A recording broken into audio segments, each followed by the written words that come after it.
ಇದೆಲ್ಲದರ ನಡುವೆ ಲೋಕಸಭಾ ಚುನಾವಣೆಯನ್ನ ಮುಕ್ತ ಹಾಗೂ ನ್ಯಾಯಸಮ್ಮತ ಚುನಾವಣೆಯಾಗಿ ಮಾಡಲಿಕ್ಕೆ ಚುನಾವಣಾ ಆಯೋಗ ಕೂಡ ಎಲ್ಲಾ ರೀತಿಯಲ್ಲೂ ಪ್ರಯತ್ನ ಮಾಡ್ತಾ ಇದೆ.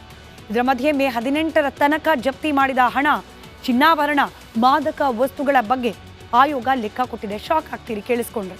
8,889 ಕೋಟಿ ರೂಪಾಯಿ, ಸಾವಿರದ ಲೆಕ್ಕದಲ್ಲಿ ಕೋಟಿ ಅಕ್ರಮ ನಗದು, ಮದ್ಯ, ಮಾದಕ ದ್ರವ್ಯ, ಚಿನ್ನಾಭರಣ ಸಂಪತ್ತನ್ನ ವಶಕ್ಕೆ ಪಡೆದಿದೆ ಚುನಾವಣಾ ಆಯೋಗ. ಕಂತೆ ಕಂತೆ ನೋಟು ಬೆಟ್ಟದ ಹಾಗೆ ಜೋಡಿಸಿಡಲಾಗಿರೋದು ಕೇವಲ ಹಣ ಮಾತ್ರ ಅಲ್ಲ, ಚಿನ್ನಾಭರಣ, ಮದ್ಯ, ಕೆಲವೊಂದು ಕಡೆ ಮಾದಕ ವಸ್ತುಗಳನ್ನ ಕೂಡ ಸೀಸ್ ಮಾಡಲಾಗಿದೆ. ಇದರ ಲೆಕ್ಕವನ್ನ ಇವತ್ತು ಬಹಿರಂಗಪಡಿಸಿದೆ ಚುನಾವಣಾ ಆಯೋಗ. ಯಾವ್ಯಾವ ರಾಜ್ಯದ ಪಾಲೆಷ್ಟು ಈ ರೀತಿಯಾಗಿ ಚುನಾವಣಾ ಆಯೋಗ ನಡೆಸಿದ ರೇಡ್ನ ಸಂದರ್ಭದಲ್ಲಿ ಹಣ ಹಾಗೆ ಮೌಲ್ಯಭರಿತವಾದ ವಸ್ತುಗಳನ್ನ ಸೀಸ್ ಮಾಡಿರೋ ಪಟ್ಟಿಯಲ್ಲಿ ಅಂತ ಗಮನಿಸಿದ್ರೆ ಗುಜರಾತ್ನಲ್ಲಿ 1,461.73 ಕೋಟಿ, 1,461 ಕೋಟಿ ಮೌಲ್ಯದ ವಸ್ತುಗಳನ್ನ ಜಪ್ತಿ ಮಾಡಲಾಗಿದೆ ಗುಜರಾತ್ ಒಂದೇ ರಾಜ್ಯದಲ್ಲಿ. ರಾಜಸ್ಥಾನದ ಲೆಕ್ಕ ಕೂಡ ಕಡಿಮೆ ಇಲ್ಲ. ರಾಜಸ್ಥಾನದಲ್ಲಿ 1,133.82 ಕೋಟಿ ಮೌಲ್ಯದ ವಸ್ತುಗಳನ್ನ ವಶಕ್ಕೆ ಪಡೆದಿದೆ ಚುನಾವಣಾ ಆಯೋಗ. ಪಂಜಾಬ್ನಲ್ಲಿ 734.54 ಕೋಟಿ ಮೌಲ್ಯದ ವಸ್ತುಗಳನ್ನು ಸೀಸ್ ಮಾಡಲಾಗಿದೆ. ರಾಷ್ಟ್ರ ರಾಜಧಾನಿ ದೆಹಲಿಯಲ್ಲಿ 653.31 ಕೋಟಿ ಮೌಲ್ಯದ ವಸ್ತುಗಳನ್ನು ಸೀಸ್ ಮಾಡಲಾಗಿದೆ. ಮಹಾರಾಷ್ಟ್ರದಲ್ಲಿ 685.81 ಕೋಟಿ ಮೌಲ್ಯದ ವಸ್ತುಗಳನ್ನು ಜಪ್ತಿ ಮಾಡಿದರೆ ನಮ್ಮ ರಾಜ್ಯ ಕರ್ನಾಟಕದಲ್ಲಿ 554.41 ಕೋಟಿ, ಮತ್ತೊಮ್ಮೆ ಗಮನಿಸಿ 554.41 ಕೋಟಿ ಮೌಲ್ಯದ ವಸ್ತುಗಳನ್ನು ಸೀಸ್ ಮಾಡಲಾಗಿದೆ. ಯಾರ ಮನೆ ದುಡ್ಡು ತೆರಿಗೆ ರೂಪದಲ್ಲಿ ನಾವು ಕಟ್ಟೋದು, ಅಕ್ರಮವಾಗಿ ವಾಪಸ್ ನಮಗೆ ಹಂಚೋಕೆ ಹೋಗೋದು, ಈ ರೀತಿ ತಗಲಾಕೊಳ್ಳೋದು.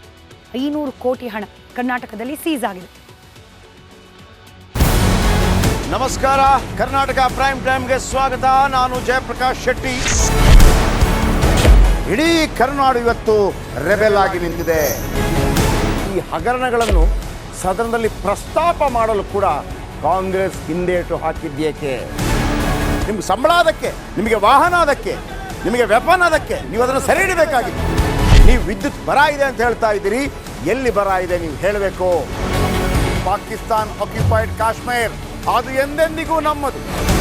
40 ಮೆಷಿನ್ಗಳು ತಂದಿತ್ತು ನೋಟ್ ಎಣಿಸುವುದಕ್ಕೆ, ಅದೇ ಹಾಳಾಯಿತು. ಮಥುರಾದ ಗಲಾಟೆ ಇದೆಯಲ್ಲ, ಅದು ಸ್ಥಳೀಯವಾಗಿ ಕೂತು ಪರಿಹರಿಸಬಹುದಾದಂಥ ಕಾನೂನಿದೆ.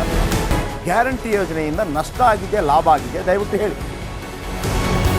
Dawood Ibrahim most wanted criminal ಯಾವಾಗಾದ ಅಂದರೆ ಇಲ್ಲಿ ತನಕ ಭಾರತ ದೇಶದಲ್ಲಿ ಓರ್ವ ದಲಿತ ಪ್ರಧಾನಿಯಾದಂಥ ಇತಿಹಾಸವೇ ಇಲ್ಲ.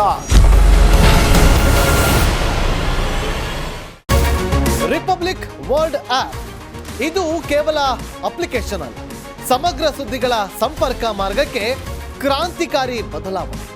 ರಿಪಬ್ಲಿಕ್ ವರ್ಲ್ಡ್ ಆಪ್ ಕೇವಲ ಸುದ್ದಿ ಅಪ್ಲಿಕೇಶನ್ ಅನ್ನ ಪರಿಚಯ ಮಾಡ್ತಾ ಇಲ್ಲ, ಬದಲಾಗಿ ಡಿಜಿಟಲ್ ಸುದ್ದಿ ಬಳಕೆಯ ಹೊಸ ಯುಗಕ್ಕೆ ನಾಂದಿ ಹಾಡ್ತಾ ಇದೆ.